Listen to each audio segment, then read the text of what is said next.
Lecture du livre de Ben Sira le sage. Ne t'appuie pas sur tes richesses, ne dis pas « elles me suffisent ». Ne te laisse pas entraîner par ton instinct et ta force à suivre les désirs de ton cœur. Ne dis pas « qui m'en imposera ?» car le Seigneur ne manquerait pas de te châtier. Ne dis pas « j'ai péché et rien ne m'est arrivé », car le Seigneur sait attendre longtemps. Ne sois pas assuré du pardon au point d'entasser péché sur péché.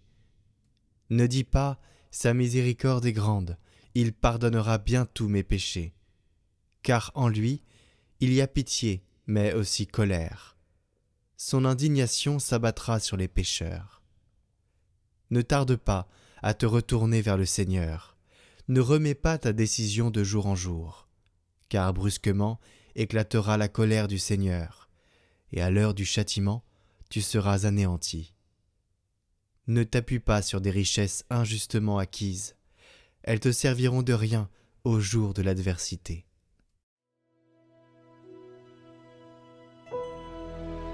Heureux est l'homme qui met sa foi dans le Seigneur. L'homme qui met sa foi dans le Seigneur. Heureux est l'homme qui n'entre pas au conseil des méchants, qui ne suit pas le chemin des pécheurs, ne siège pas avec ceux qui ricanent, mais se plaît dans la loi du Seigneur et murmure sa loi jour et nuit. Il est comme un arbre planté près d'un ruisseau qui donne du fruit en son temps et jamais son feuillage ne meurt. Tout ce qu'il entreprend réussira. Tel n'est pas le sort des méchants, mais il est comme la paille balayée par le vent. Le Seigneur connaît le chemin des justes, mais le chemin des méchants se perdra. Heureux est l'homme qui met sa foi dans le Seigneur. L'homme qui met sa foi dans le Seigneur.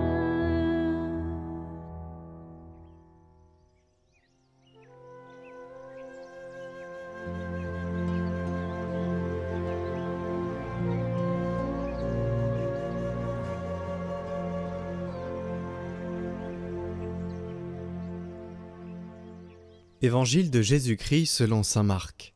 En ce temps-là, Jésus disait à ses disciples : « Celui qui vous donnera un verre d'eau au nom de votre appartenance au Christ, Amen, je vous le dis, il ne restera pas sans récompense. Celui qui est un scandale, une occasion de chute pour un seul de ces petits qui croient en moi, mieux vaudrait pour lui qu'on lui attache au cou une de ces meules que tournent les ânes et qu'on le jette à la mer. Et si ta main est pour toi une occasion de chute, coupe-la. Mieux vaut pour toi entrer manchot dans la vie éternelle que de t'en aller dans la géhenne avec tes deux mains. Là où le feu ne s'éteint pas, si ton pied est pour toi une occasion de chute, coupe-le. Mieux vaut pour toi entrer estropié dans la vie éternelle que de t'en aller dans la géhenne avec tes deux pieds. Si ton œil est pour toi une occasion de chute, arrache-le. Mieux vaut pour toi entrer borgne dans le royaume de Dieu que de t'en aller dans la géhenne avec tes deux yeux. Là où le ver ne meurt pas et où le feu ne s'éteint pas. Chacun sera salé au feu. C'est une bonne chose que le sel. Mais s'il cesse d'être du sel, avec quoi allez-vous lui rendre de la saveur ? Ayez du sel en vous-même et vivez en paix entre vous.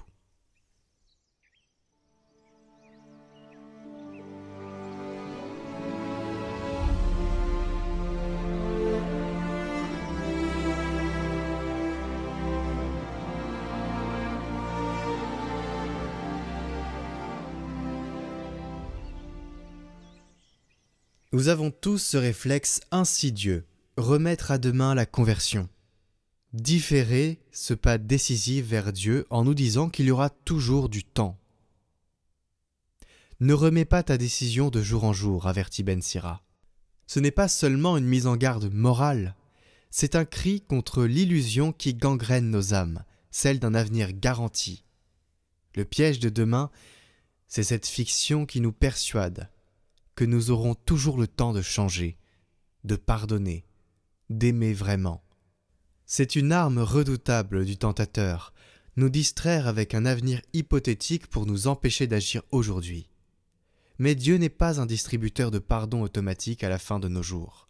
Son attente n'est pas de la négligence, elle est l'espace de notre réponse. Et si nous tardons, c'est nous qui nous enfermons dans notre propre cœur durci. Saint Jean Chrysostome, avec cette radicalité qui tranche comme une épée, nous rappelle que la conversion a des chemins multiples, mais un seul point d'entrée. La décision immédiate. Aujourd'hui, pas demain. Maintenant, pas plus tard.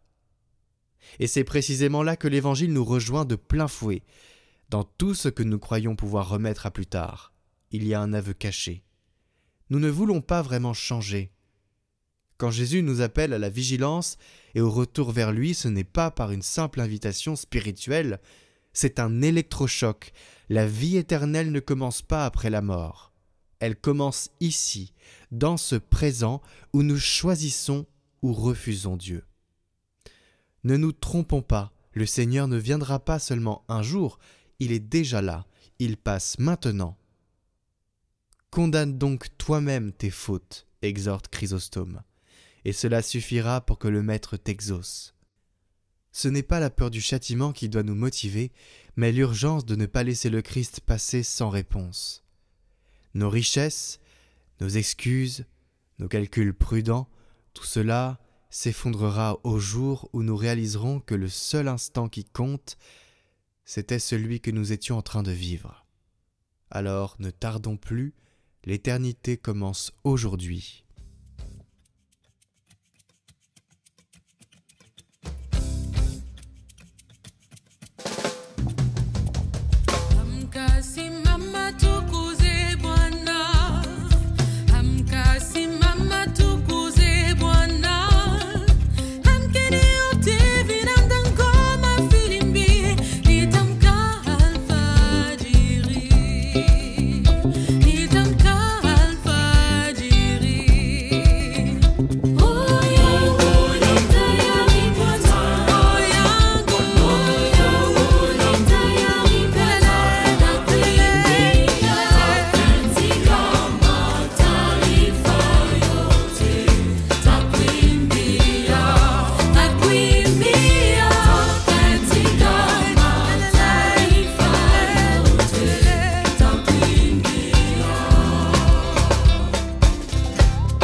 Chers amis, le chant que vous venez d'entendre est un chant congolais qui était très en lien avec le commentaire du jour.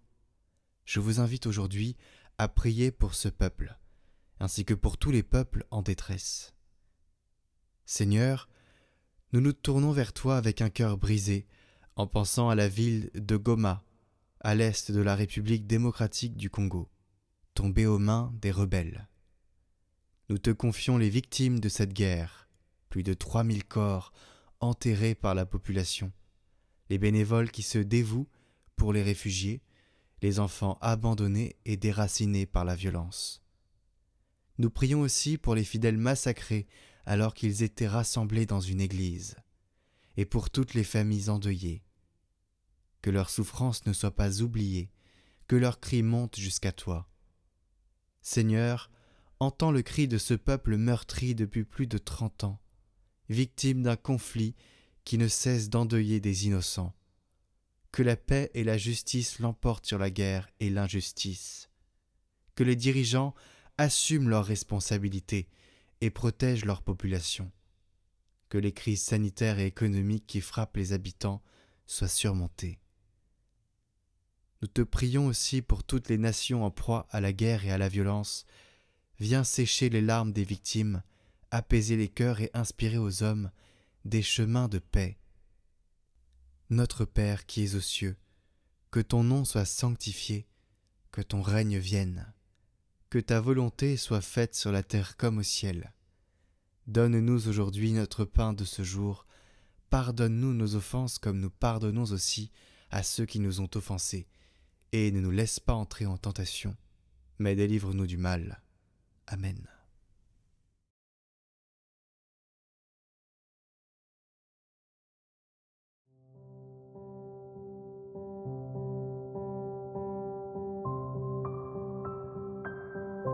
Retrouvez l'encyclique d'Ilexit Nos en livre audio en lien en description et en haut à droite.